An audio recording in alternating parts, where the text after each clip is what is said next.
Hey guys, welcome to Cactus Jerk. I'm Cactus Jerk and this is a very beautiful hybrid. This is a Pseudolobivia hybrid.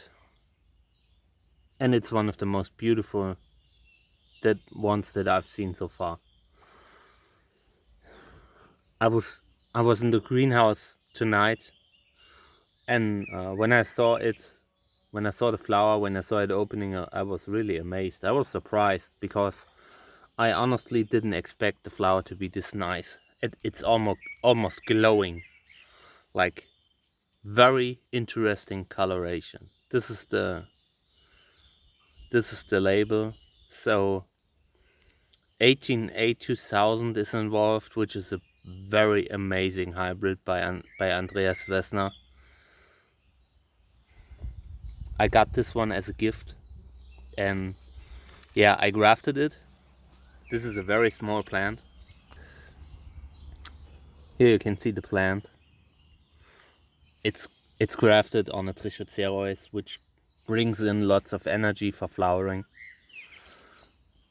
Very long tube, which is something that most of these Pseudolobivia hybrids have in common. And I'm currently thinking about which father to use.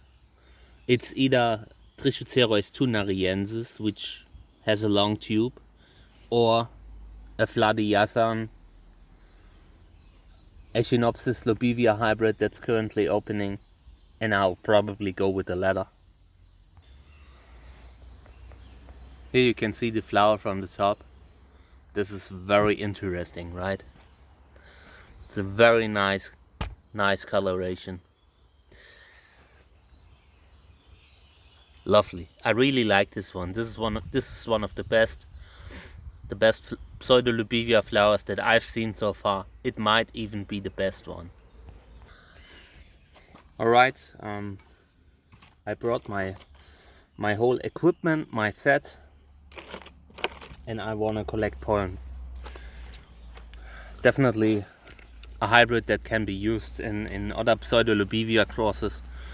I will probably use this one to pollinate my Sun Panda hybrid, my Echinopsis oprepanda Trichocereus macrogonus hybrid. It has a longer tube and there are problems pollinating it with pollen from some other Trichocereus species. So this is exactly the right type of pollen for stuff like this. Okay, so I will collect pollen with a scissor here. There's very little pollen, and when you do it like this, see, you just put these in the bag, let it dry for a day, and then you have as much pollen as there was coming from it.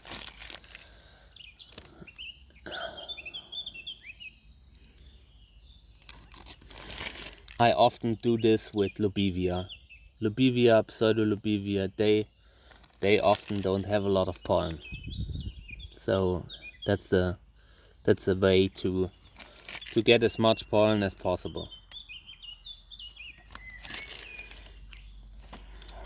Only thing you need to be careful about is humidity, which is why I let it dry. When you cut like little parts of the flower, no matter what it is, if it is petals or like, you know, the Staubgefäße here, you end up with lots of humidity in your bag, and that's something that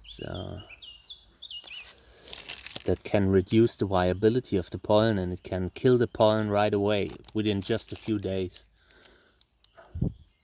Dry pollen, very dry pollen, stays fresh for very long if it's kept in a cool place.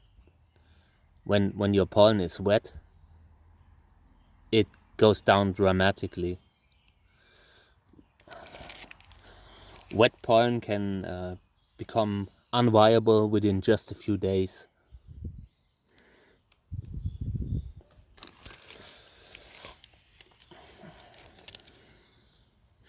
This is really a very lovely flower.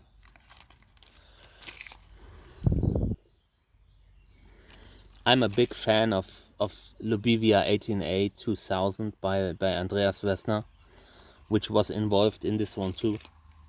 Big fan of that one, and as you can see, the flower is just lovely. It has such a beautiful glow. It looks like from another world.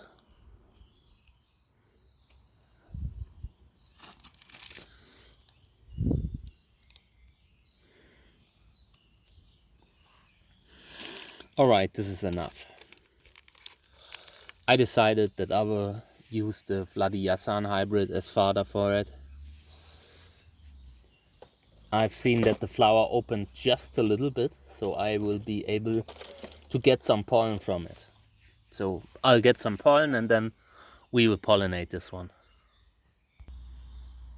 Okay, so I brought some pollen and I will pollinate it now.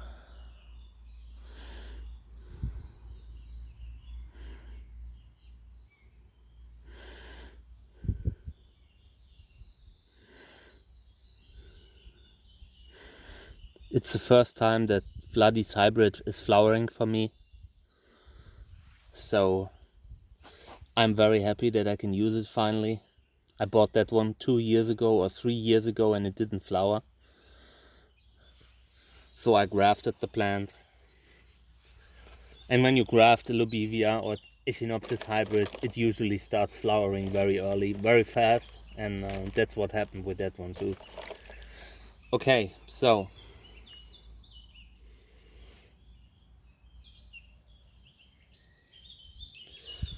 alright, I'll put a label around it.